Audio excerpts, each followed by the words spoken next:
Bom dia, meus irmãos, que a graça e a paz do nosso Senhor Jesus Cristo venha nos inundar os corações e nos ajudar nesses momentos do culto que prestamos ao nosso Deus.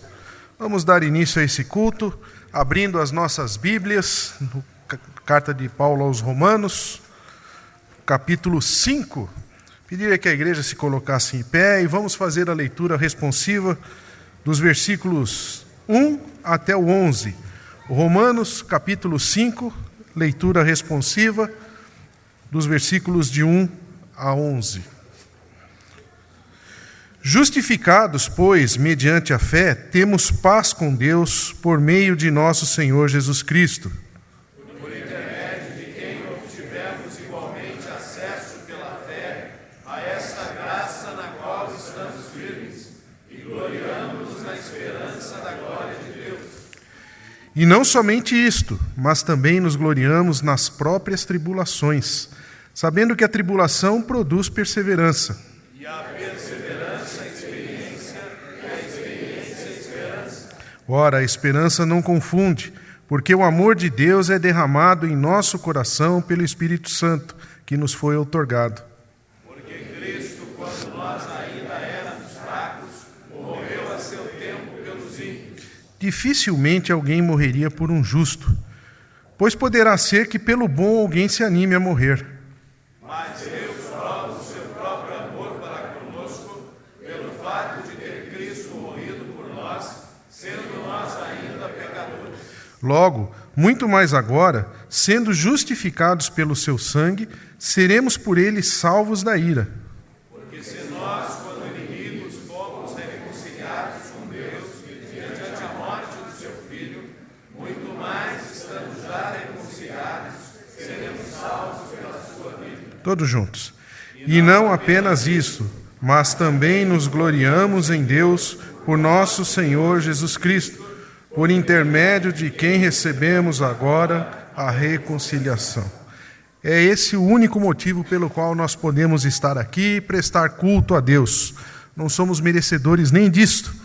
Não somos merecedores de estar na presença do nosso Senhor, mas por esse sacrifício de Jesus que nos reconciliou com o Pai, é que nós podemos estar aqui. Então é motivo de muita gratidão, é motivo de estarmos aqui de coração aberto para prestarmos este culto ao nosso Deus. Vamos cantar o hino de número 18.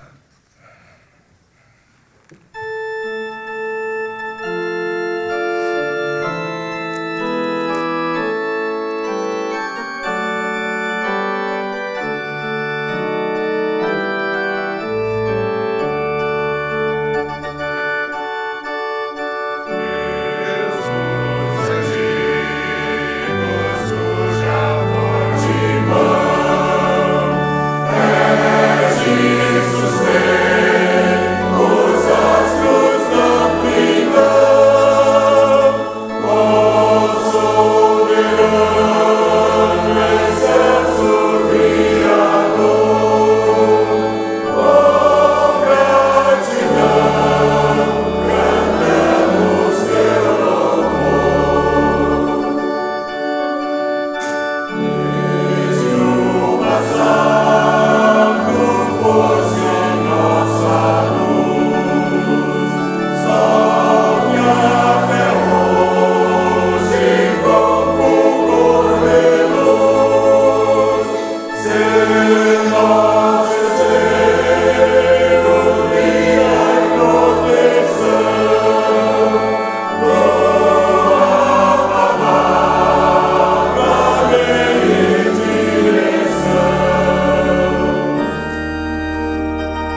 Graças te damos, ó Deus, porque sabemos que o Senhor está aqui no nosso meio para receber este culto, Senhor Deus, que viemos com o nosso coração alegre oferecer a Ti, Senhor Deus. Te agradecemos por tudo que o Senhor tem feito em nossas vidas, Senhor Deus. Te agradecemos pela reconciliação, pelo sacrifício de Jesus, pelo Espírito Santo, Senhor Deus, que tem conduzido as nossas vidas, Pai. Te agradecemos, inclusive, pelas tribulações, Senhor Deus, que eventualmente o Senhor tem colocado à nossa frente, para que possamos, com isso, Senhor Deus, ser perseverantes, desenvolver a esperança, Senhor Deus, e a confiança em Ti, Pai. Sabemos que o Senhor está no controle de todos os atos, Senhor Deus, de nossa vida e deste culto. Por isso te pedimos, Senhor Deus, que o Senhor derrame ainda mais o Teu Espírito sobre cada ato neste culto que é dedicado a Ti. Fica conosco, Senhor. É o que te pedimos em nome de Jesus, Senhor. Amém. A igreja pode se assentar.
Conforme o hino que acabamos de ouvir, feliz é aquele que serve a Deus.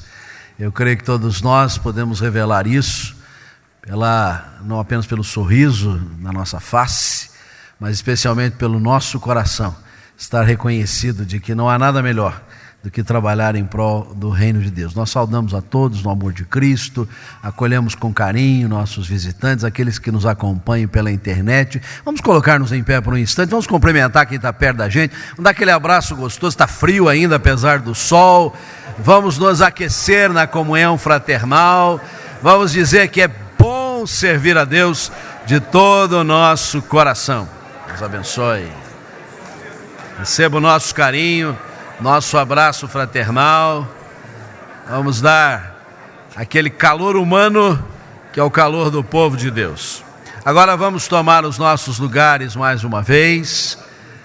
Vamos assentar. Queria convidar o presidente da Associação Comunitária Presbiteriana, nosso irmão Roberto de Oliveira, que vai trazer uma informação importante para todos nós.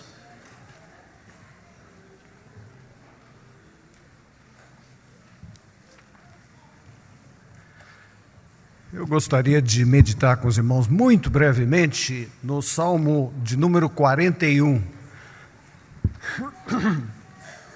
Esse salmo é escrito pelo rei Davi, Salmo de número 41, os primeiros versículos, e nós temos nos 3 primeiros versículos 7 promessas.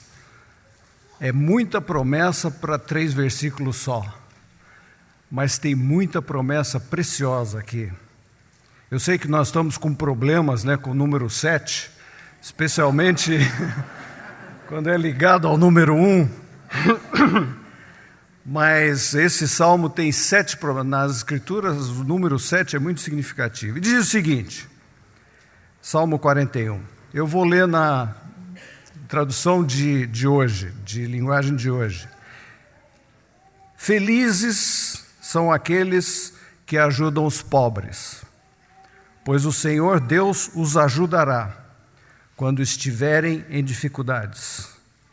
O Senhor os protegerá, guardará a vida deles e lhes dará felicidade na terra prometida. Ele não os abandonará nas garras dos inimigos. Quando estiverem doentes na cama, o Senhor os ajudará e lhes dará saúde novamente. Muito interessante. O salmo que começa dizendo: felizes são aqueles que ajudam os pobres. E ligando aquilo que o coro acaba de cantar, felizes são aqueles que servem ao Senhor, felizes aqueles que servem a Deus, que serve aos pobres, porque Deus tem os pobres no seu coração. E aqui são 7 promessas, vejam só. Deus os ajudará quando estiverem em dificuldades. O Senhor os protegerá, guardará a vida deles. E lhes dará felicidade. Quem não quer isso? Felicidade. Na terra prometida, onde mana leite e mel. Ele não os abandonará nas garras dos inimigos. Quando estiverem doentes na cama, o Senhor os ajudará. E Ele lhes dará novamente saúde. Isso aqui parece aquelas boas vontades que as pessoas nos dizem no começo do ano, que Deus dê saúde, felicidade e alegria. Mas está ligado a quem ajuda os pobres, quem serve ao Senhor. Vocês receberam, ao entrar, um relatório da ACP. E o que a ACP faz é justamente isso, seguindo o coração de Deus, servir aos pobres. As crianças que estão no lar, as crianças que estão na creche, aos idosos do lar de idosos e aos que estão na rua através de projeto Amor que Comove. Você pode participar conosco de todas essas promessas e ter na sua vida, experimentar essas promessas praticamente na sua vida. Se você, para participar conosco desse ministério, ajudando os pobres, e você pode participar de várias formas. Você pode orar por nós e orar por aquelas pessoas que estão sendo atingidas por esse ministério. Você pode contribuir. Tem muitas pessoas nessa igreja, eu agradeço isso, que estão apadrinhando uma criança com R$200 mensais e pagando fielmente as suas contribuições todo mês. Tem pessoas que não querem com R$200, podem apadrinhar com R$50 ou R$100. Nós teremos um almoço na próxima semana, que é o almoço da Associação Comunitária. E nós vamos ter todas as crianças do lar sentando nas mesas. Então, todos estão convidados a participar, adquirir o seu ingresso com o Vladimir lá no fundo. E, mais que isso, essas crianças que vão almoçar conosco precisam de patrocínio. Então, quem quiser pagar uma refeição para essa criança aqui no nosso lar, no nosso almoço, pode fazer assim. E então, vai estar participando conosco desse ministério e então desfrutando de todas essas bênçãos na vida particular de cada um, que são bênçãos preciosas, inquebrantáveis da palavra de Deus. Que Deus assim nos abençoe. Amém. A igreja faz ministério integral, ação social e também a missão, enviando missionários por todo este mundo. É uma alegria para nós, nesta manhã, receber uma família muito estimada. Eu queria convidá-los para vir à frente, Leonísia, Marcos e o Thomas. Leonísia é nossa missionária, e junto com seu esposo trabalham lá na Chapada dos Guimarães, no Mato Grosso, lugar bonito, das alturas, né? Tem um mirante muito lindo lá que a gente pode ver todo o vale, mas eles trabalham levando o Evangelho de Jesus. Nós vamos ouvir uma saudação desta querida família. Sejam bem-vindos. Graça e paz, irmãos. Nós estamos muito felizes de poder estar aqui, passando esse frio. Brincadeira. Mas é um frio muito bom, né? A minha voz também está sofrendo um pouquinho. E nós somos muito gratos ao Senhor pelo ministério que Ele tem nos usado como família agora, né? Acho que a última vez que eu esteve aqui eu ainda estava solteira. E Deus me deu, então, um presente muito especial, que é essa família, né? O meu marido, Marcos, e o nosso filho, Thomas.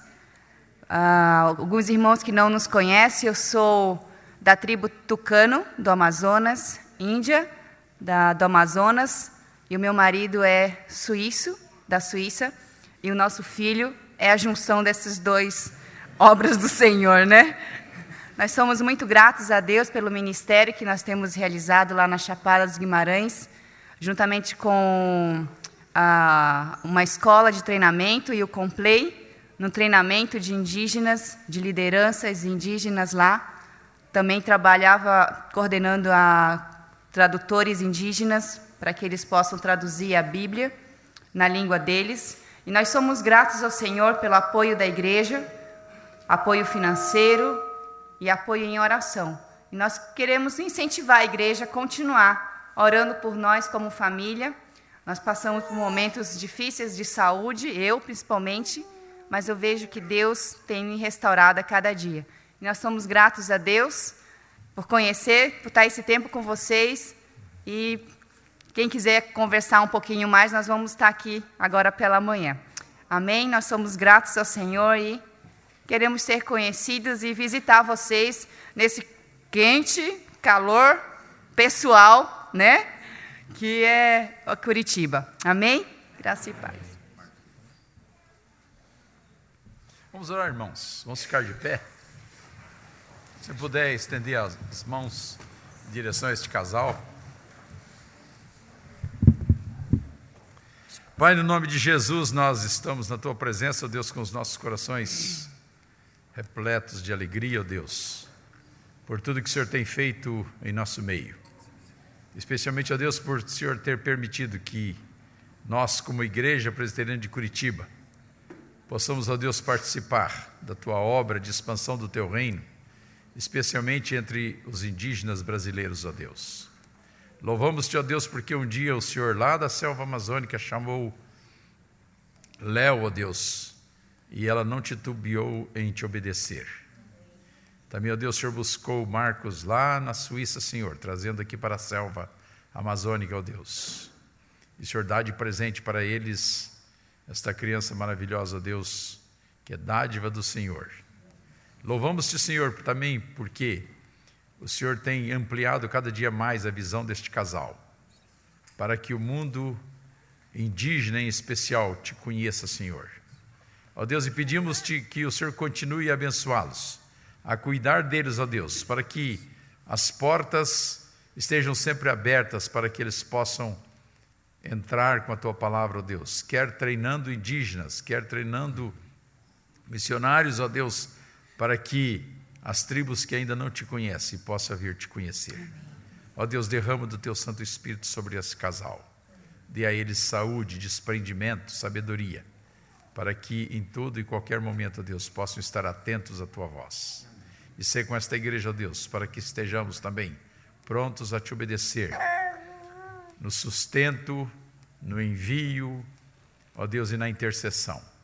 Nós louvamos, ó Deus, a Ti, por tudo que o Senhor tem feito em nosso meio, no nome de Jesus. Amém, Senhor. Amém. Amém. Amém.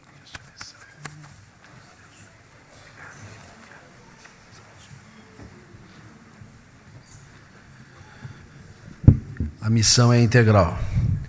E se fazemos ação social, fazemos missões, cuidamos de todas as gerações. E eu queria que a igreja pudesse cantar nesse momento a primeira estrofe do hino 339, porque é uma jovenzinha que vai fazer a sua pública profissão de fé, não pôde fazer com a turma no aniversário, dia 1º de julho, estava em viagem com sua família, mas vai fazer hoje. Eu queria convidar a igreja a cantar, enquanto isso a Maria sobe aqui para dar o seu testemunho de pública profissão de fé.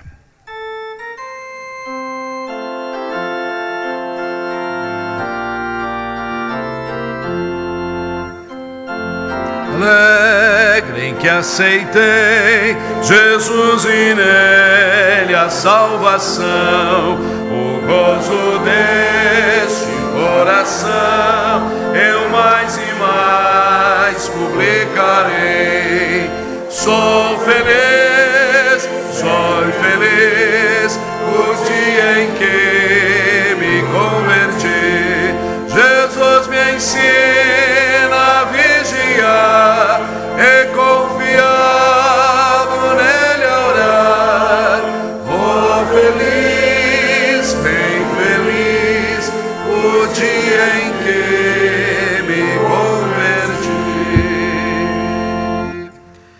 uma alegria muito grande poder apresentar a você a toda a igreja que já é sua, da qual você faz parte desde pequenininha, uma família totalmente integrada à vida da comunidade, os pais muito comprometidos, pai presbítero da igreja, mas a profissão de fé é pessoal. Não importa se o bisavô foi fundador da igreja, o avô deu uma oferta que construiu a sala de não sei o quê, o pai fez isso, o que importa é que eu sou de Jesus. E é o que importa agora, que você está aqui para dizer, diante de Deus e dessas testemunhas, que Jesus é o seu Salvador pessoal, que você quer andar nos caminhos do Senhor, que você quer servi-lo nesta igreja. Por isso, esta é uma hora muito especial, como conversamos há pouco. É uma hora marcante, é uma data que ficará gravada no seu coração, dos seus queridos e desta igreja, como o dia em que você fez um compromisso formal, um compromisso que, mercê da graça de Deus, do poder do Senhor, você há de se desincumbir de uma maneira muito brilhante. E por isso, eu peço a gentileza da igreja, mais uma vez, ficar em pé para as perguntas que nós vamos formular solenemente. Querida Maria, diante de Deus e dessas testemunhas, você confessa que Jesus é o seu único e suficiente Salvador, sim? Sim. Você, diante deste público muito especial na presença do Senhor, você acolhe as Escrituras Sagradas como sendo a palavra de Deus, sim? Sim. Se compromete a viver em conformidade aos ditames desta palavra, sim? Sim. Também neste ato, você se submete aos símbolos de fé desta igreja, que são a forma de expor as Escrituras, para, por intermédio dessa doutrina, você também ser edificada, sim? Sim. Se compromete a viver o Evangelho nos limites desta igreja, da sua casa, da escola, no futuro no seu trabalho, para ali também apresentar a Jesus a todas as pessoas que você conhece, sim? Sim. Vamos orar. Pai Santo, que alegria poder saber que o Senhor é Deus de geração em geração.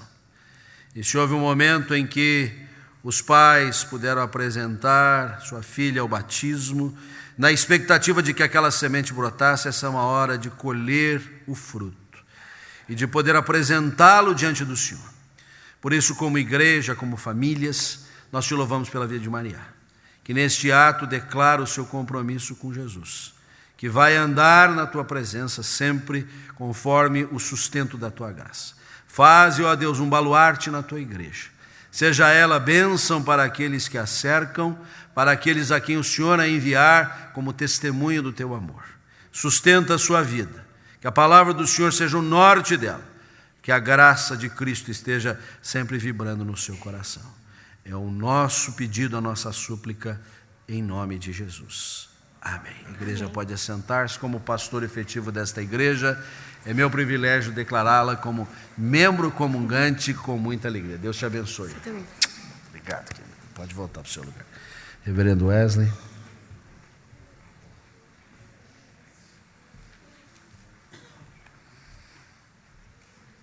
Irmãos e irmãs, este trecho que está impresso em nosso auxílio litúrgico é um trecho do Salmo 25, Salmo do rei Davi, composto pelo rei Davi. O rei Davi procurava andar nos caminhos do Senhor. Ele conseguiu fazer muita coisa em sua vida, no seu governo sobre o povo de Deus, porque ele andava nos caminhos do Senhor. Quando ele deu uma tropeçada, ele voltou a andar nos caminhos do Senhor, porque ele viu que andar nos caminhos do Senhor é motivo de bênção para a sua vida. A ti, Senhor, elevo a minha alma. Deus meu, em ti confio. Não seja eu envergonhado, nem exultem sobre mim os meus inimigos. Com efeito, dos que em ti esperam, ninguém será envergonhado. Envergonhados serão os que sem causa procedem traiçoeiramente. Faze-me, Senhor, conhecer os teus caminhos. Ensina-me as tuas veredas. Guia-me na tua verdade e ensina-me, pois tu és o Deus da minha salvação, em quem eu espero todo dia. O Senhor nos ensina a andar nos seus caminhos. Nós temos a sua palavra maravilhosa que está ao nosso dispor, dia e noite. Ela é lâmpada para os nossos pés. Vamos, neste instante, silenciosamente, cada um diante de Deus, abrir o seu coração, pedindo, como o salmista fez, a bênção de andar nos caminhos do Senhor. Oremos.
Vamos nos colocar em pé para orar. Senhor, nosso Deus, nosso Pai, nós te louvamos e te bendizemos porque tu nos conduzes pelos teus caminhos. Nós te damos graças por aqueles que desde a sua infância têm andado nos caminhos do Senhor, como hoje nós vimos esta tua filha Maria declarar que quer andar sempre nos caminhos do Senhor Jesus. Nós te agradecemos àqueles que descobriram um pouco mais tarde a alegria de andar pelos caminhos aplanados e agora têm o seu coração alegre porque podem andar longe do pecado, longe das trevas, longe do caminho perigoso que leva à perdição. Nós te damos graças, ó Deus, por esta igreja e por todas as igrejas do Senhor Jesus que proclamam a salvação no nome do Senhor Jesus e que nos dão a possibilidade de andar no caminho do Senhor, neste ensino maravilhoso da palavra de Deus. Nós te pedimos, ó Deus, que todos aqueles que ouçam, venham ouvir a tua palavra, não desdenhem, mas nem desprezem, mas possam aceitar esta dádiva maravilhosa que é a salvação em Cristo Jesus. Abençoa, Senhor, este povo que está aqui reunido, teu povo em toda a face da terra, aqueles que te buscam e que te honram com a sua vida e com as suas palavras. Nós te damos graças, ó Deus, e te pedimos que o teu amor esteja sempre sustentando a vida dos teus filhos, para andarem todos alegremente nos teus caminhos. Agora, Senhor, nós queremos também te louvar com as palavras que o Senhor Jesus nos ensinou, que nos ensinam a andar nos teus caminhos, quando dizemos: Pai nosso que estás nos céus, santificado seja o teu nome, venha o teu reino, seja feita a tua vontade, assim na terra como nos céus. O pão nosso de cada dia nos dás hoje, e perdoa-nos as nossas dívidas, assim como nós perdoamos aos nossos devedores. Não nos deixes cair em tentação, mas livra-nos do mal, pois teu reino, o poder e a glória para sempre. Amém. Continuemos em pé para cantar hinos, cânticos de louvor a Deus. Semana passada, a gente estava fazendo devocional em casa e o devocional dizia: não é porque você não foi consultar no médico que você não está doente, né? Não é porque você não aferiu sua pressão que sua pressão não está alta. Isso fica a dica também da parte médica, né? Mas essa música fala pra gente que vem o dia em que todo joelho se dobrará, toda língua confessará ao Senhor. Então vem antes disso, né? Vem e pede pro Senhor te sondar, para que você entregue tudo para Ele e possa louvar Ele com todo o teu coração. Vamos cantar? Aqueles que quiserem sentar, podem sentar ou ficar de pé.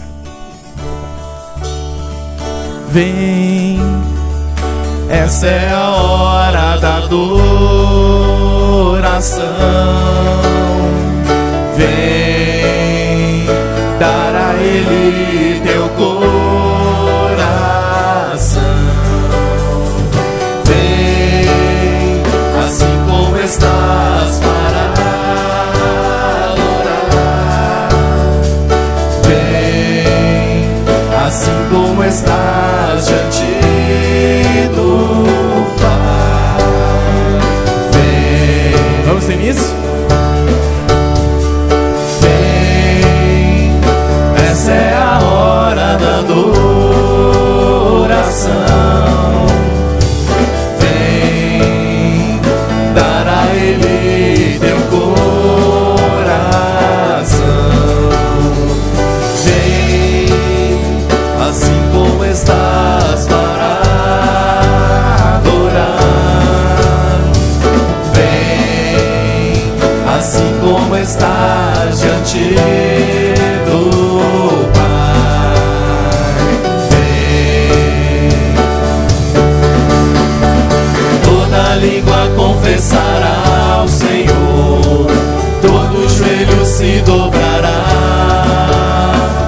Mas aquele que há de escolher o tesouro maior terá. Toda língua confessará ao Senhor, todo joelho se dobrará. Mas aquele que há de escolher o tesouro maior terá.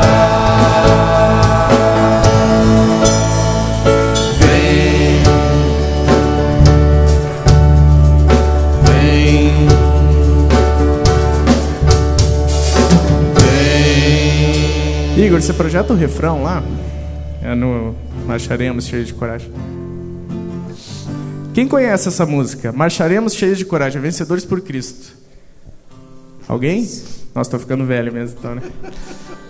Essa música fala de nós marcharmos na coragem do Senhor. Eu fico pensando que às vezes a gente está vivendo, né, curvadinho, olhando para baixo, sobrevivendo, né? E essa música fala que não basta sobreviver. A gente tem que marchar, né? Levanta a cabeça, né? Corpo ereto. E marche na coragem do Senhor. Vamos cantar o refrão primeiro? Marcharemos cheios de coragem e seguiremos, seja onde for. Embora dor nos cerque na viagem, marcharemos na coragem do Senhor. Vamos de novo? Marcharemos cheios de coragem e seguiremos, seja onde for. Embora a dor nos cerque na viagem, marcharemos na coragem do Senhor. Nós queremos ouvir tua voz, teu louvor sempre esteja entre nós. Queremos ser, Senhor, mais sábios, na verdade e no amor. Marcharemos na coragem do Senhor. Marcharemos cheios de coragem e seguiremos, seja onde for. Embora a dor nos cerque na viagem, marcharemos na coragem do Senhor. E quando a escuridão da noite descer, queremos só pela graça e fé viver, com esperança e com coragem, na alegria ou na dor, marcharemos na coragem do Senhor. Marcharemos cheios de coragem e seguiremos, seja onde for. Embora a dor nos cerque na viagem, marcharemos na coragem do Senhor.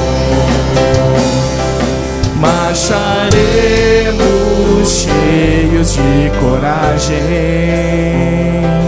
e seguiremos, seja onde for. Embora a dor nos cerque na viagem, marcharemos na coragem do Senhor. Amém. Vamos consagrar tudo que nós somos a Deus?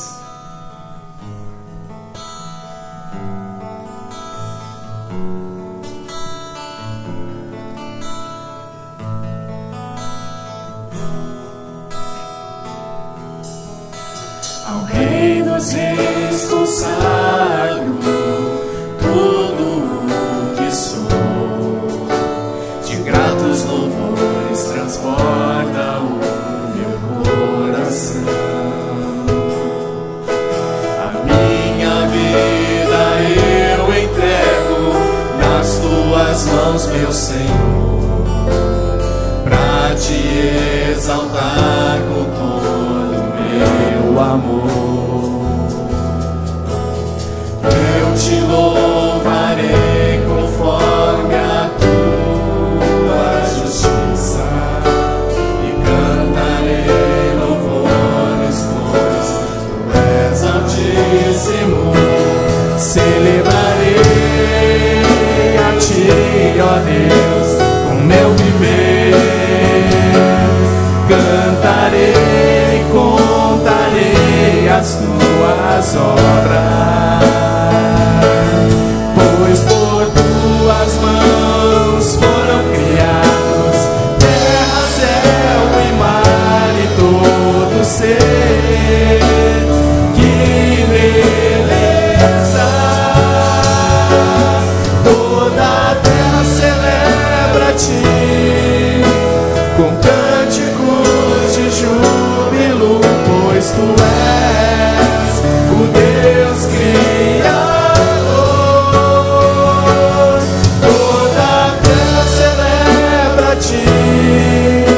com cânticos de júbilo, pois tu és o Deus Criador.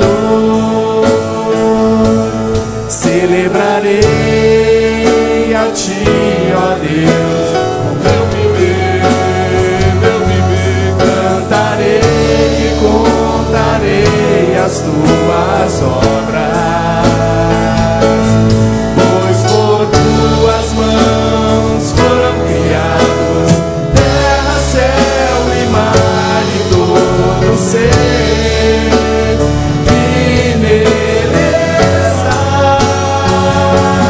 Toda terra celebra a ti, com cânticos de júbilo, pois tu és o Deus Criador.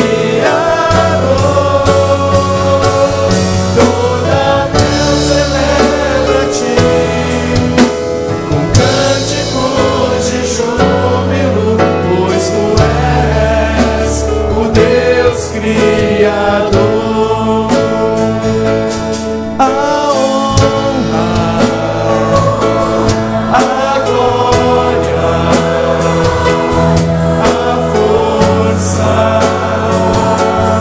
e o poder ao Rei Jesus, e o louvor ao Rei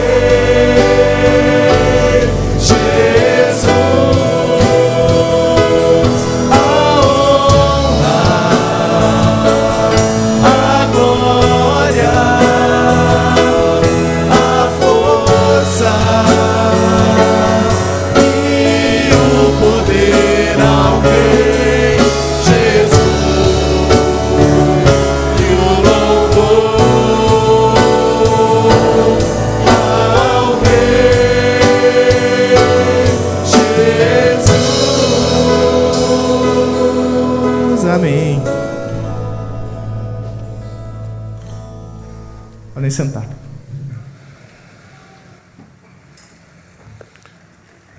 Em todos os cultos desta igreja, existe um momento para que os irmãos tenham a oportunidade de dedicar ao Senhor os seus recursos financeiros, aqueles que Deus nos orienta a entregar como dízimo, como uma parte daquilo que Ele nos entregou para a nossa sobrevivência, nossa vida no dia a dia, e também aquilo para aqueles que são tocados no coração, de irem além do dízimo e contribuírem de uma forma objetiva, com algo específico, ou mesmo entregar a responsabilidade da igreja, algum recurso para que seja investido além dos dízimos que são recolhidos. Nós já tivemos aqui hoje, no nosso culto, a oportunidade da demonstração de olhar aonde esses recursos são investidos.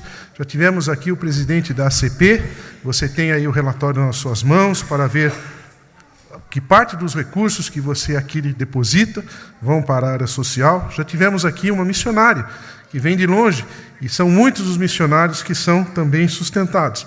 Você tem aqui a reforma pela qual está passando esse nosso patrimônio central, ou seja, esse é o trabalho, é para isso que você contribui, isso significa investir na obra do Senhor.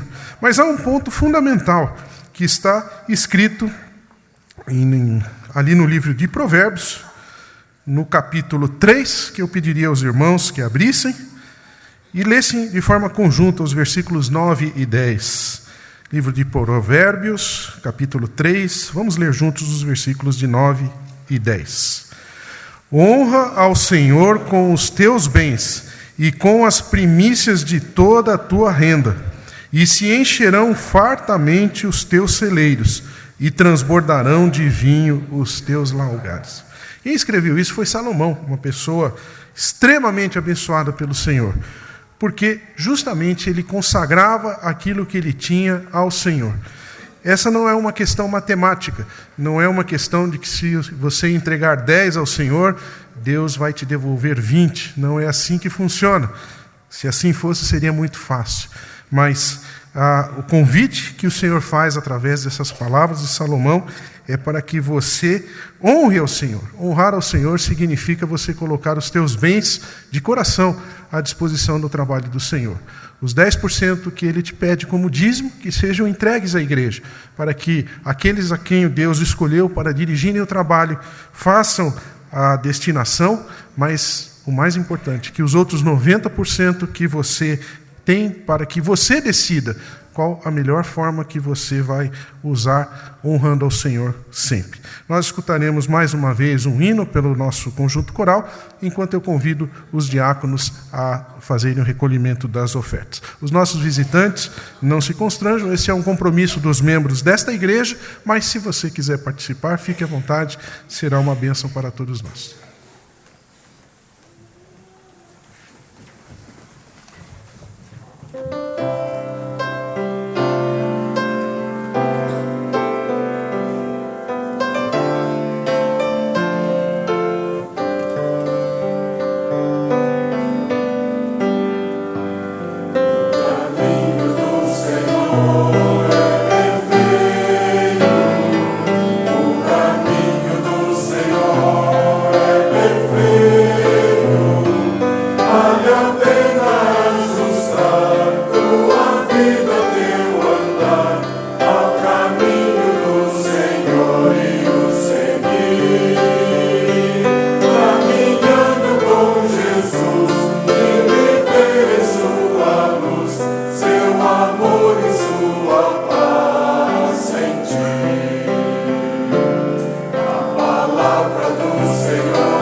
Pediria que as crianças viessem à frente também para a oração e o seu encaminhamento para o culto que eles prestarão a Deus. Também vão escutar a mensagem, mas numa linguagem um pouco mais adequada à idade deles, enquanto nós receberemos do mesmo Deus aqui no templo a mensagem através do pastor Juarez.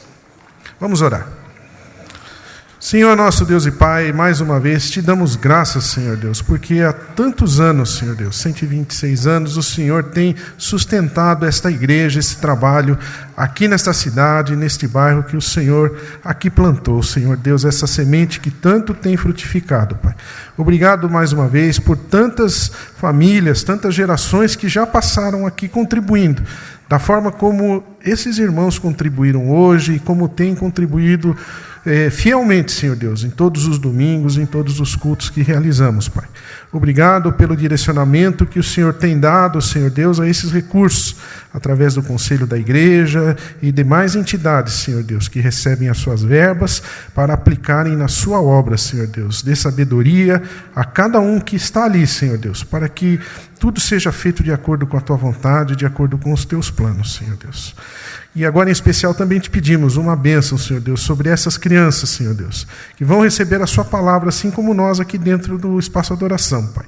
Mas que a tua palavra, Senhor Deus, venha a frutificar nos corações de grandes e pequenos, Senhor Deus, para que a tua obra seja expandida, para que a sua obra seja perfeita, Senhor Deus, e possamos estar melhor equipados ao sairmos ao mundo, Senhor Deus, para pregar a tua palavra e darmos um bom testemunho de vida, Senhor.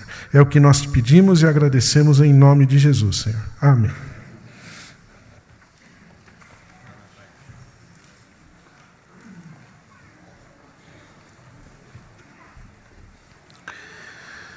Eu queria desejar a você uma feliz semana. Domingo é o primeiro dia da semana, então estamos começando uma nova semana, porque aqui passou foi de lascar, não foi? Parafraseando um conhecido político desse país, nunca antes na história desse país se viu coisa desta magnitude. Então eu espero que esta semana que está começando hoje seja melhor para todos nós. Para isso nós vamos ler e meditar na palavra de Deus, porque a palavra de Deus é consolo, é conforto, é ânimo, é entusiasmo, é desafio aos nossos corações. Abra sua Bíblia no Evangelho segundo João, capítulo 6. O Evangelho de João difere dos outros 3 evangelhos, porque constrói o anúncio da mensagem do reino de Deus de uma forma diferente. Ele se vale de alguns eventos, alguns sinais que o Senhor Jesus protagonizou, para a partir desses sinais demonstrar o poder de Deus, o propósito de Deus, a graça de Deus, e que de alguma forma aqueles que tivessem contato com esta mensagem acabassem por crer que Jesus é o Filho de Deus, e crendo, tivessem vida em seu nome, como diz lá no final do Evangelho. E destes diversos sinais, nós já encontramos de saída o primeiro deles, que é exatamente o da transformação da água em vinho, lá em Caná da Galileia, naquele casamento.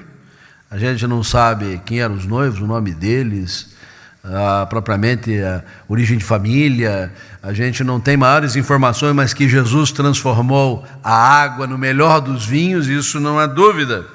O seguinte sinal dos 7 aqui relatados neste evangelho é justamente a multiplicação de pães e peixes que aconteceu no dia anterior ao texto que vamos ler agora. E o terceiro é este, no qual Jesus vem andando por sobre as águas para tranquilizá-las e acalmar os discípulos e dar-lhes um novo alento.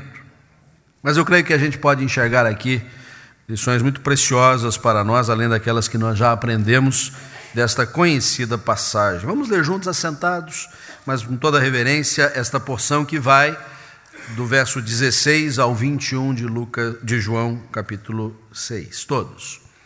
Ao descambar o dia, os seus discípulos desceram para o mar e, tomando um barco, passaram para o outro lado, rumo a Cafarnaum. Já se fazia escuro e Jesus ainda não viera ter com eles, e o mar começava a empolar-se, agitado por rijo que soprava. Tendo navegado uns 25 a 30 estádios, eis que viram Jesus andando por sobre o mar, aproximando-se do barco, e ficaram possuídos de temor. Mas Jesus lhes disse: sou eu, não temais. Então eles de bom grado o receberam, e logo o barco chegou ao seu destino. Esta última frase eu queria destacar aqui: o barco chegou ao seu destino.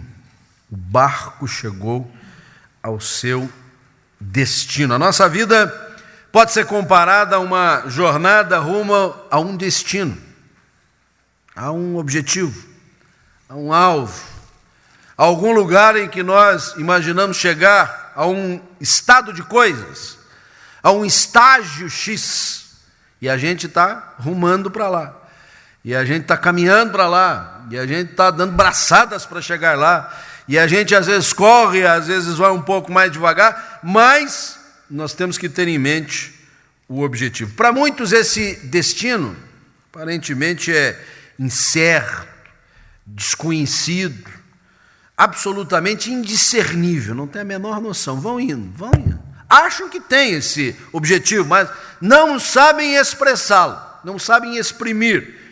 Se a gente pedir, diga num parágrafo o que você quer da vida, ele vai ficar ali horas, dias, meses e anos e não vai conseguir descrever. Para outros, algumas pistas parecem concorrer para ajudar a alcançar com mais exatidão o objetivo que tem em mente.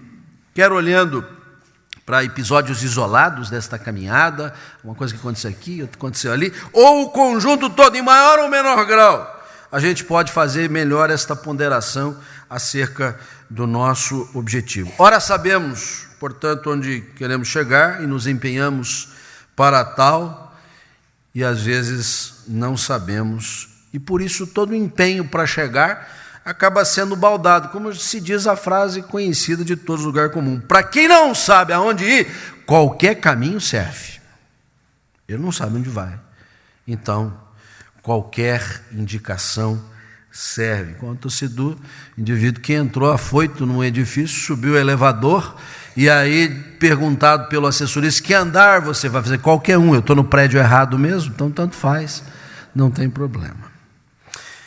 Nós estamos diante de uma passagem que segue a uma tarde memorável na vida de Jesus e os seus discípulos e de uma grande multidão.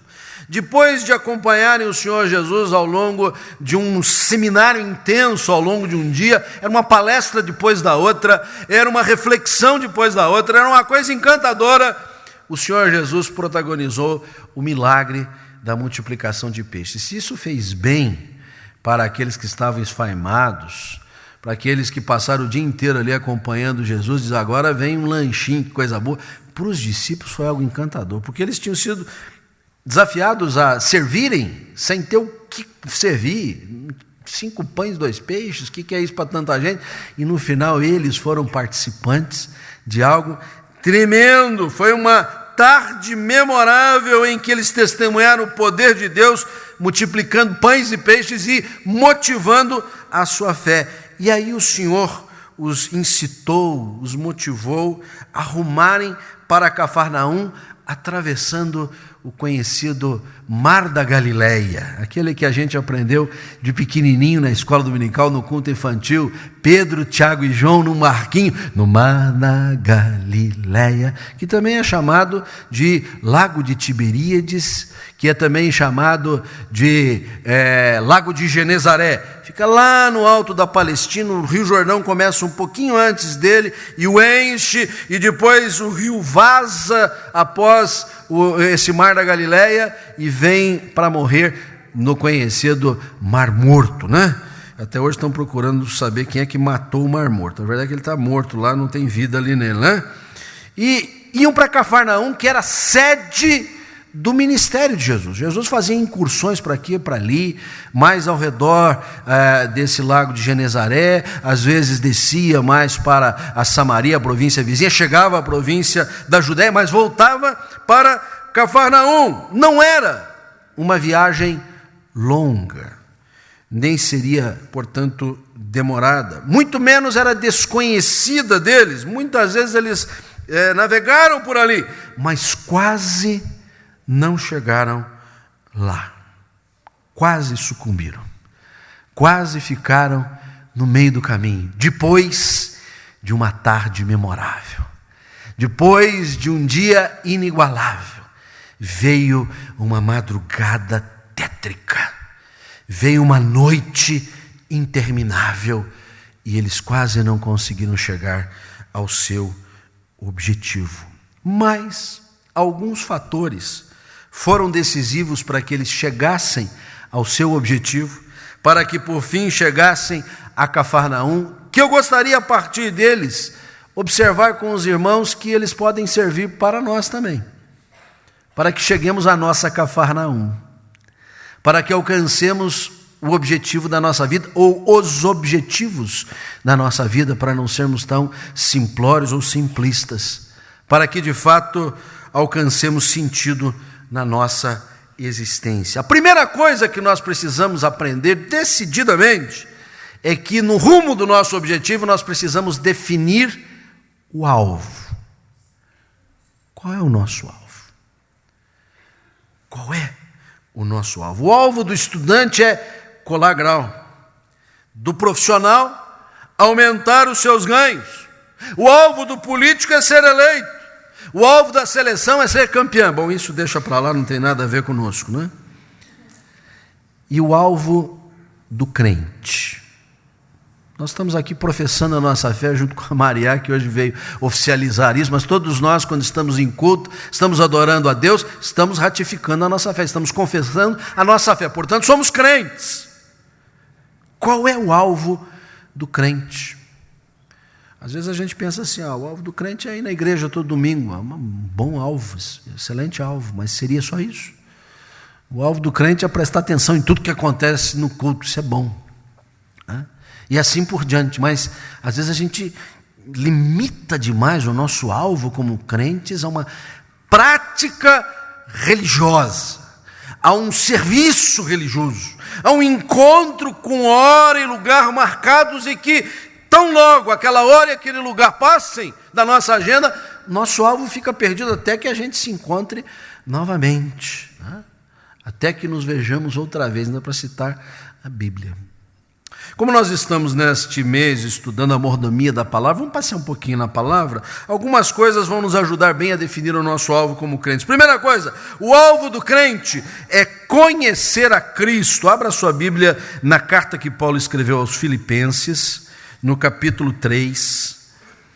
Nós vamos ler, ou salteadamente ler, os versículos que vão de 4 a 14. Filipenses 3, 4 a 14. Nesta passagem, Paulo dá um testemunho pessoal de vida. Ele fala das suas origens religiosas. Ele fala de que maneira ele foi criado para conhecer a revelação de Deus. Ele conhecia o Velho Testamento como a maioria dos discípulos de Cristo não conheceu. E ele vai dizendo nos versículos 4, 5 e 6, quão isto foi importante para ele, mas não mais do que o alvo que ele tinha agora diante de si. E a partir do verso 7 ele diz, mas o que para mim era lucro, considerei perda por causa de Cristo. Sim, deveras, considero tudo como perda por causa, sublinhe isto, da sublimidade do conhecimento de Cristo Jesus, meu Senhor. Eu quero conhecer a Cristo mais do que tudo. Eu quero saber quem é Jesus de verdade. Aquele que não está apenas diante dos meus olhos quando eu leio a sua palavra, quando me é explicado alguma coisa a seu respeito, mas aquele que está dentro do meu coração. Pois é isso que nós declaramos quando confessamos que Jesus é o nosso único e suficiente Salvador. Ele mora em nossas vidas pelo seu Espírito. Eu preciso conhecer este que rege a minha vida. Eu preciso saber o que Ele quer de mim. Eu preciso ir às entranhas do seu propósito. E essa declaração de Paulo é um lema de vida.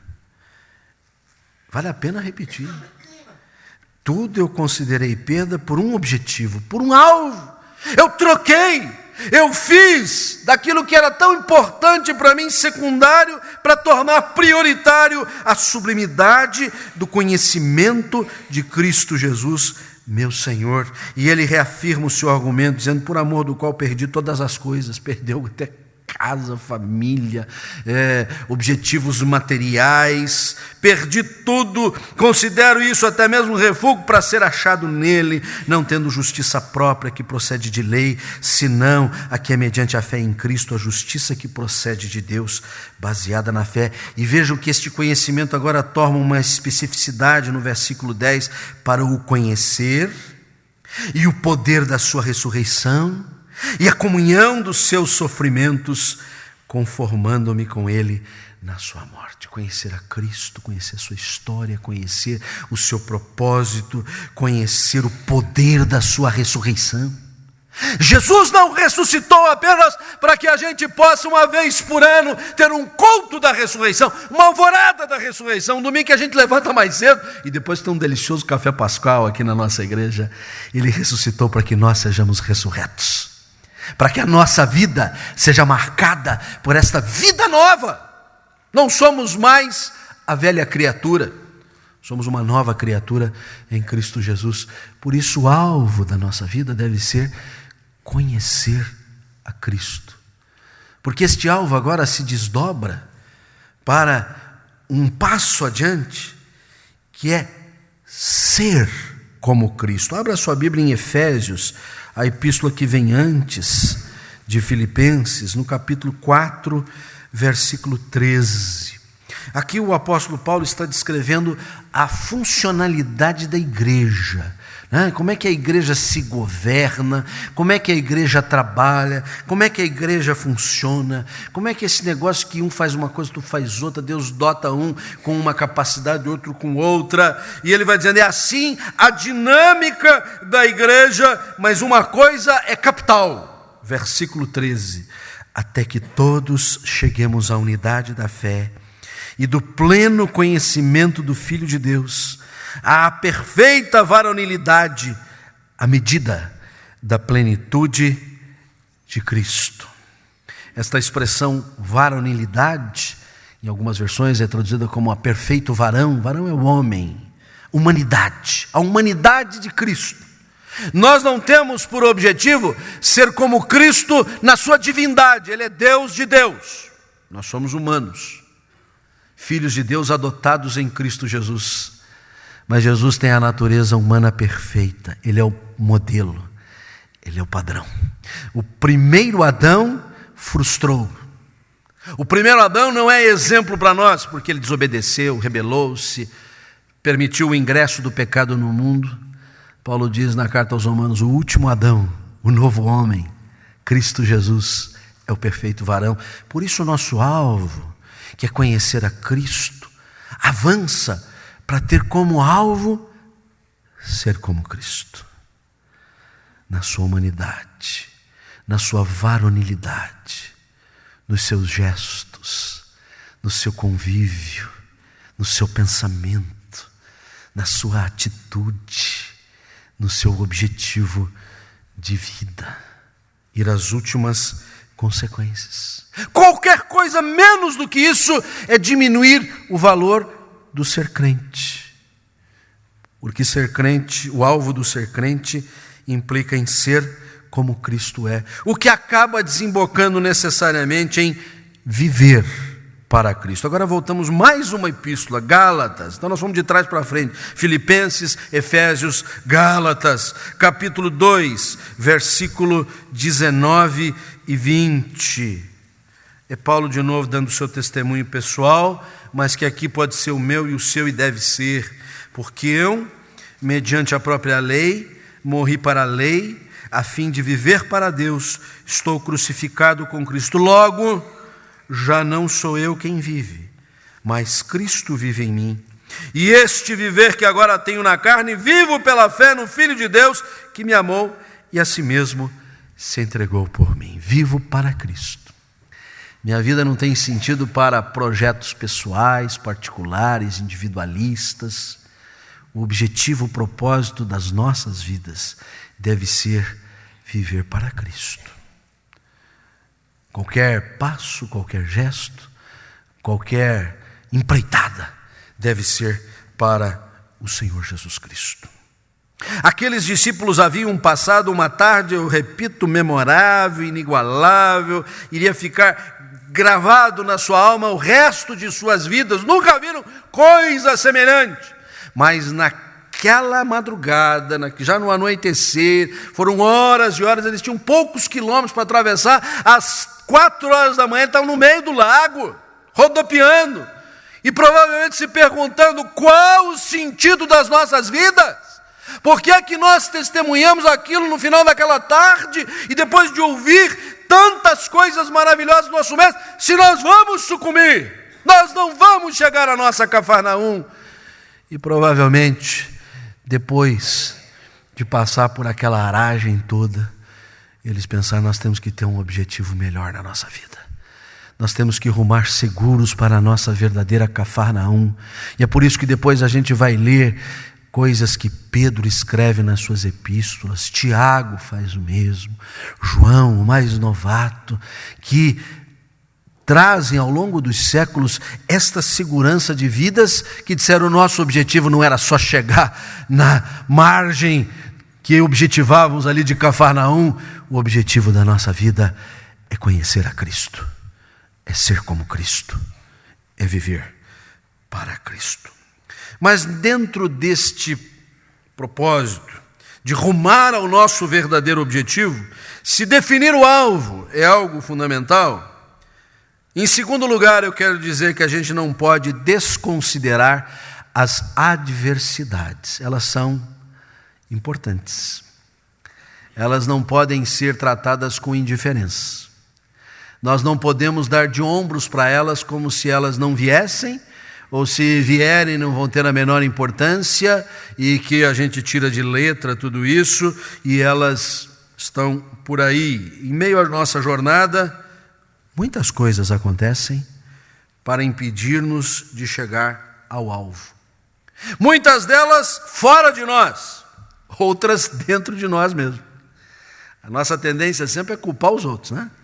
A nossa prática de vida foi por causa do tempo, tem a ver com a outra seleção que se preparou melhor, aquele dia a gente não recebeu todas as informações, né? Sempre são os outros, mas muitas vezes é dentro de nós mesmos. Revés, desânimo, incompreensão, tudo concorre para nos tirar do objetivo, para nos desviar do nosso rumo certeiro. Paulo teve um discípulo muito especial chamado Timóteo. Nós conhecemos bem a sua história, não apenas pelas 2 epístolas que Paulo dedicou a eles, mas por relatos que aparecem no livro de Atos dos Apóstolos. Realmente Paulo tinha um carinho especial com Timóteo. Mas na sua segunda carta, Paulo diz uma coisa que às vezes a gente passa meio de repente assim e não vê a profundidade da coisa. Paulo diz a Timóteo: Timóteo, que o espírito de covardia não tome conta de você não. Você recebeu imposição de mãos pelo presbitério para ser um ministro do Senhor, para ser um plantador de igrejas, para ser um pastor de almas, e você está com vergonha, você está intimidado. Deus não nos deu o espírito de covardia, mas de poder, de moderação. E aquilo é como que chamar a atenção deste seu querido discípulo para que ele encarasse os seus objetivos, porque ele estava se desviando. Talvez por adversidades externas, mas talvez por adversidades internas. Na sua caminhada discipular, Jesus não apenas esteve com os 12, mas esteve com grupos diversos, uma ocasião uns 70. Se a primeira igreja nascente, logo depois da ascensão de Jesus, já reunia cerca de 500 pessoas, não era pouca gente que acompanhava Jesus, mas 3 pessoas em um determinado lugar alcançaram Jesus com muita disposição, pelo menos aparentemente, para serem discípulos. O primeiro disse assim: seguir-te-ei, Senhor, onde quer que fores. E Jesus, conhecendo os corações, pensou: será mesmo? E disse: as aves têm seus ninhos, as raposas os seus covis, mas o Filho do Homem não tem onde reclinar a cabeça. E não temos uma resposta do discípulo tão pronto ali, diz: não tem problema, estou nessa aí. Aparentemente ele diz: bom, então vou pensar um pouquinho melhor se vou seguir nesse rumo. E assim o segundo e o terceiro, com situações semelhantes, que não haviam avaliado que o discipulado tem as suas adversidades. Algumas adversidades se anunciam antecipadamente, mas na maioria das vezes não. Foi o que aconteceu com os discípulos naquela madrugada. Final de tarde, encantados com o que havia acontecido, vamos para lá, a gente vai chegar daqui a 1h30, a gente já está lá do outro lado, a gente vai ter uma boa noite de sono, nada como depois de um dia bem trabalhado, a gente ter o sono do justo. De repente, não mais do que de repente, as coisas tomaram um outro sentido. As adversidades não se anunciaram para com eles. Mas algumas coisas das adversidades precisam ficar claras para nós no objetivo que temos em mente, que é justamente rumar para o nosso objetivo. E continuamos passeando um pouco na Bíblia para entender melhor isso. Primeira coisa, a Bíblia nos ensina que as adversidades são necessárias. Abra sua Bíblia lá em Pedro, primeira carta de Pedro. Carta rica de recomendações. E já de início, Pedro, depois da sua saudação, faz uma doxologia, que é exatamente esse hino de glorificação, é um hino de louvor que o coral aqui poderia musicar e cantar de maneira maravilhosa. Ele diz: bendito Deus e Pai de nosso Senhor Jesus Cristo, estou no versículo 3, que segundo a sua misericórdia nos regenerou para uma viva esperança, mediante a ressurreição de Jesus Cristo dentre os mortos, não para aí, para uma herança incorruptível, sem mácula, imarcessível, quer dizer, não murcha, reservada nos céus para vós outros, que sois guardados pelo poder de Deus mediante a fé, para a salvação preparada para revelar-se no último tempo. Nisso exultais. E não dá para fazer outra coisa senão alegrar-se, senão fazer culto de louvor de segunda a segunda, senão fazer isso com banda, com orquestra, com coral. É muita bênção para pouco versículo, parafraseando aqui o meu amigo Roberto quando leu o Salmo 41 no começo do culto. Mas aí ele diz assim: embora no presente, por breve tempo, às vezes não parece tão breve, né? Olhando o conjunto é breve, mas quando a gente está no olho do furacão não parece breve. Se necessário, e eu estou aqui declarando, se está acontecendo é porque é necessário, sejais contristados por várias provações.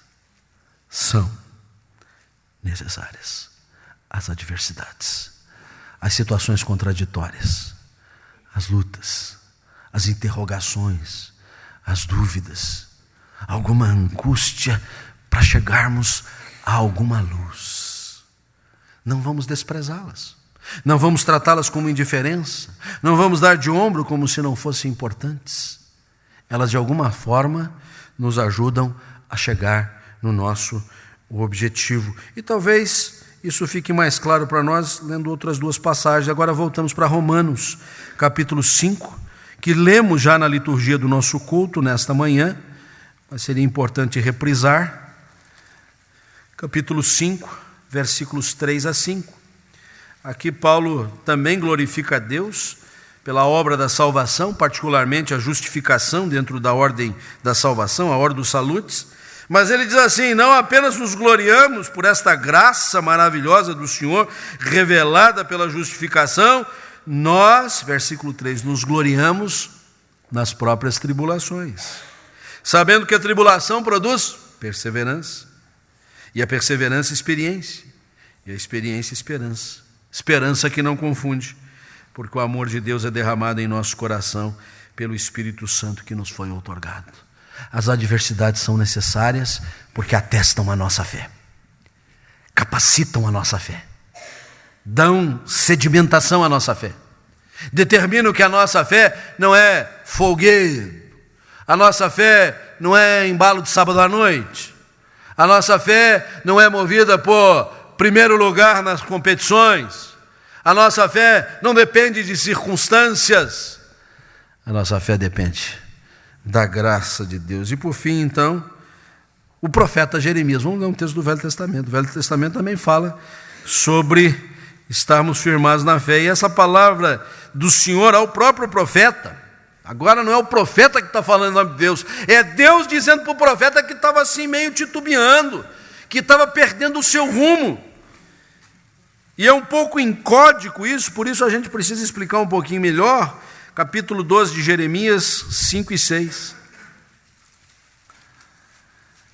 Se te fatigas correndo com homens que vão a pé, como poderás competir com os que vão a cavalo? Se em terra de paz não te sentes seguro, que farás na floresta do Jordão? Porque até os teus irmãos e a casa de teu pai, eles próprios procedem perfidamente contigo. Eles mesmos te perseguem com fortes gritos. Não te fies deles ainda, que te digam coisas boas. Jeremias estava mal. Ninguém dava bola para ele. Nem os seus familiares, nem aqueles que eram o seu auditório. Eu fico pensando assim, eu sou o Jeremias aqui, estou pregando, e vocês estão assim, não sei o que ele está dizendo, não tem nada a ver. Ele está falando isso, mas isso não me toca. Era assim que Jeremias se sentia. E Jeremias então estava assim abalado, estava assim querendo perder o ânimo. E aí o Senhor diz assim, essa gente está a pé. A hora que vierem os montados nos seus jinetes, como é que você vai enfrentar? Tem coisa pior ainda pela frente. Se na terra segura, você já está se sentindo inseguro, a floresta do Jordão, cheio de salteadores, de bandidos, como é que você vai ficar? As adversidades são importantes, porque elas nos preparam para novos desafios que virão. Se você está achando a parada dura agora, te cuida, vai engrossar, vai ficar mais difícil. Mas se a gente passa por essa etapa, a gente está preparado para a próxima. Se a gente não se queixa da luta que está agora, a gente ganha densidade e a gente está pronto para os desafios que virão lá pela frente. Quais são as nossas adversidades? Eu conheço as minhas. Talvez nem conheça tanto quanto deveria conhecer. Não posso falar por você. Temos perdido o rumo por causa destas adversidades?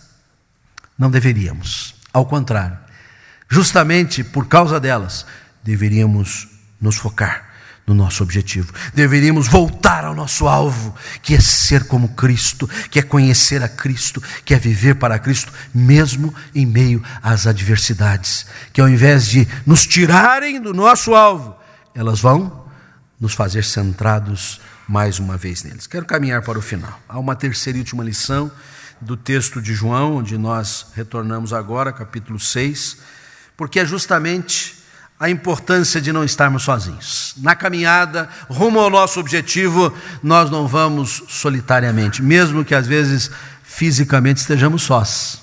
Mesmo que os que nos cercavam nos deixem, mesmo que familiares nos abandonem, mesmo que companheiros da caminhada não possam mais ser vistos conosco, não estamos sozinhos, o Senhor está conosco. Agora, é preciso discernir a companhia de Jesus. Esta é a lição que nós queremos deixar aqui. Jesus não viera ainda ter com eles, diz o texto no versículo 17. Eles tomaram o barco, foram, Jesus tinha ficado ainda do lado de cá em retiro, em oração, já se fazia escuro e Jesus ainda não viera ter com eles. O mar começou a empolar-se, a coisa estava difícil, eles estavam a ponto de zozobrar, e aí Jesus diz, agora eu vou lá para socorrê-los. Às vezes temos a impressão que Deus fica de longe, apenas nos observando, só para ver como reagimos diante de determinadas situações. E lá no fundo a gente sabe, no final Deus vai resolver as coisas de algum modo. A questão é que justamente na hora que o Senhor age, na hora que o Senhor vai fazer a mudança, na hora que o Senhor vai nos fazer arribar, nós não conseguimos discernir a sua presença. Observe bem no texto. O versículo 19 diz que eles estavam apavorados, estavam possuídos de temor.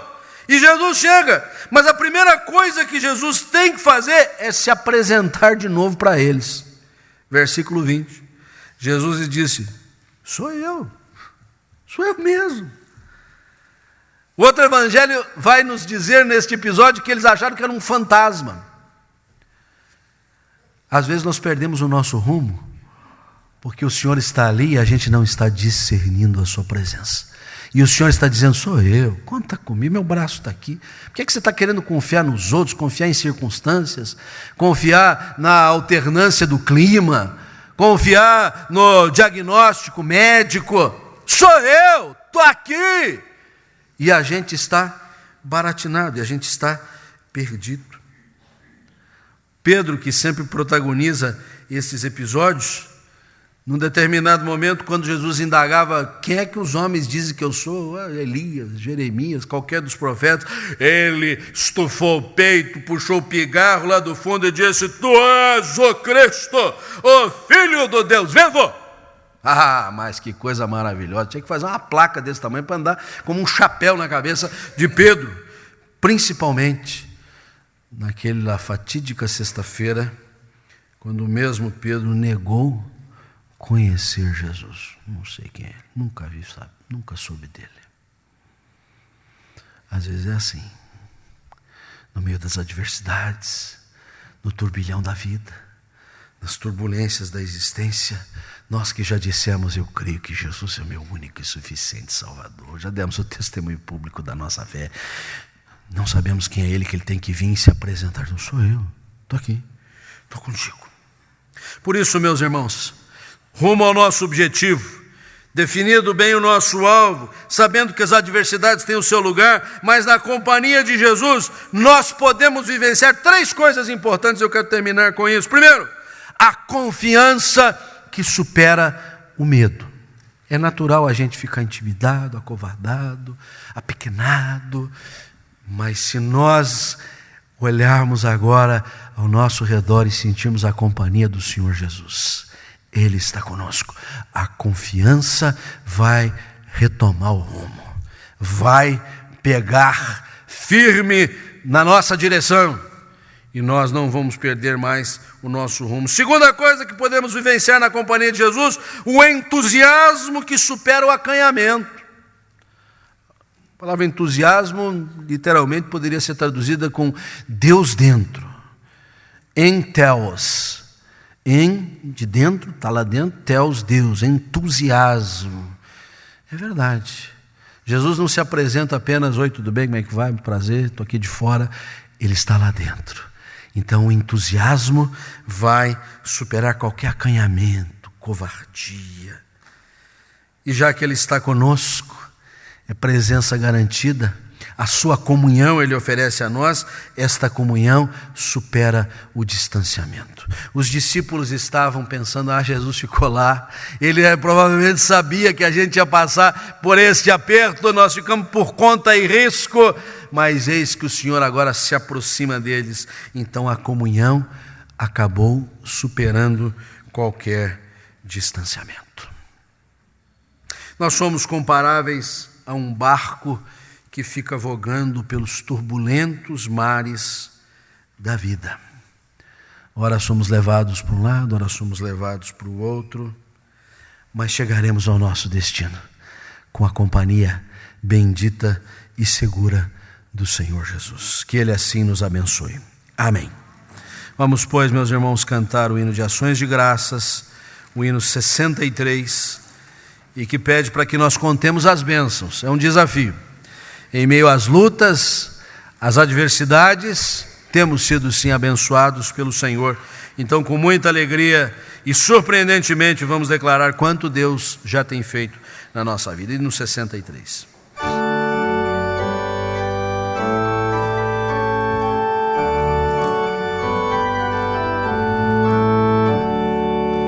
Se da vida as vagas procelosas são, se com desalento julgas tudo vão, contas muitas bênçãos, dize-as de uma vez, e verás surpreso quanto Deus já fez. Contas bênçãos, dize quantas são, recebidas da divina mão. Vem dizê-las todas de uma vez, e verás surpreso quanto Deus já. Vamos ouvir as mulheres.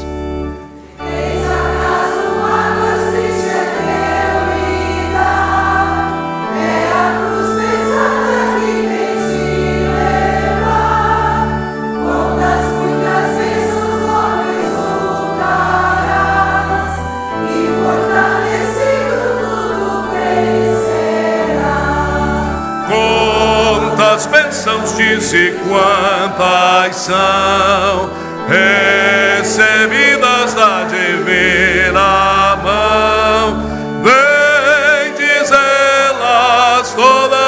uma vez, e verás surpreso quanto Deus já fez. Os homens, quando vires outros com seu ouro e bens, lembra que tesouros prometidos tens. Nunca os bens da terra poderão comprar a mansão celeste que vais habitar. Quantas bênçãos diz e quantas são recebidas da divina mão. Vem dizê-las todas de uma vez, e verás surpreso quanto Deus já fez.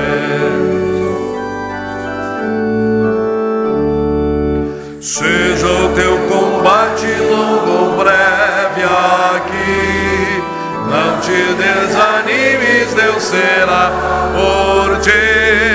Seu divino auxílio minorando o mal, te dará consolo e galardão final.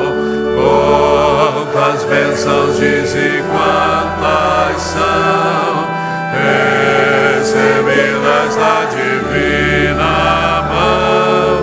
Vem dizê-las todas de uma vez, e verás surpreso quanto Deus já fez. Há 4 anos, nós, exatamente num domingo como esse, era a final de Copa do Mundo, nós estávamos abrindo a reunião ordinária do Supremo Concílio aqui na nossa igreja, um grande culto que se realizou, e já na sequência então, a semana toda estivemos trabalhando aqui com todos os presbitérios do Brasil. Foi um ponto marcante na vida do presbiterianismo nesta região. Era a primeira vez que se realizava uma reunião dessa magnitude na região sul. Nesta semana nós estaremos reunidos em Natal, vamos do frio para o calor, né? Na reunião seguinte, né?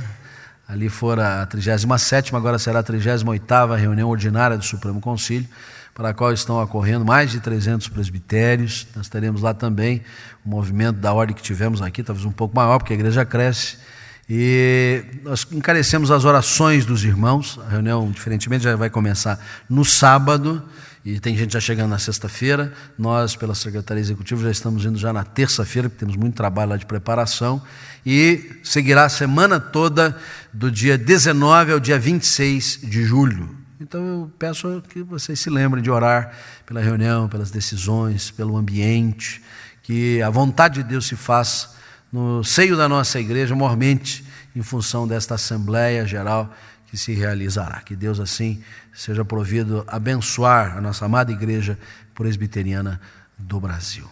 Nosso Deus e nosso Pai, ao final deste culto, nós queremos reconhecer que o nosso barquinho muitas vezes vai para cá, vai para lá, sem um destino objetivado, mas nesta manhã nós queremos tomar um rumo certo. Nós queremos seguir para o alvo. Nós não queremos, ó Deus, titubear, nós não queremos divergir, não queremos tergiversar. Queremos seguir seguros, atraídos, magnetizados, imantados pela Tua boa graça, Senhor. E por isso ajuda-nos, em meio às lutas, às adversidades, às tribulações, que elas não nos ameacem, ao contrário, que elas nos façam seguir mais perto do Senhor, que elas nos façam depender mais do Senhor, que elas nos façam ficar ligados a Ti e discernindo a Tua bendita companhia, Senhor, para que o Senhor nos faça chegar ao porto seguro, para que o Senhor nos faça alcançar o objetivo que o Senhor já colocou para nós. Despede-nos na Tua paz, na Tua bênção, abençoa esta semana que segue, todas as lides da Tua igreja, no âmbito dos seus segmentos, e muito especialmente a nossa reunião do Supremo Concílio, que se iniciará no próximo sábado. Que a bênção do Senhor esteja sobre a nossa igreja. É o que te pedimos e agradecemos, em nome de Jesus. Que o Senhor vos abençoe e vos guarde. Que o Senhor faça resplandecer sobre vós o seu rosto e tenha misericórdia de vós. Que o Senhor sobre vós levante a sua face e vos dê a paz. A graça de Cristo, o amor do Pai, as consolações do Espírito, repouse sobre vós hoje e sempre. Amém.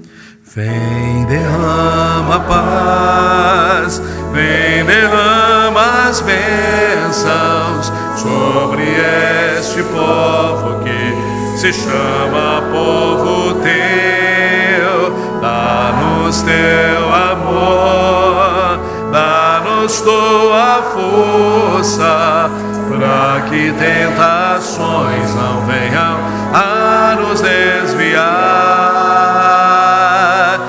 E a glória seja dada a ti, pelo que tens feito, pelo que tens sido, pelo que farás em nós. E a glória seja dada a ti, pelo que tens feito, pelo que tens sido, pelo que farás em nós, pelo que farás em nós. Vamos nos saudar na paz de Cristo. Bom domingo a todos, até a noite.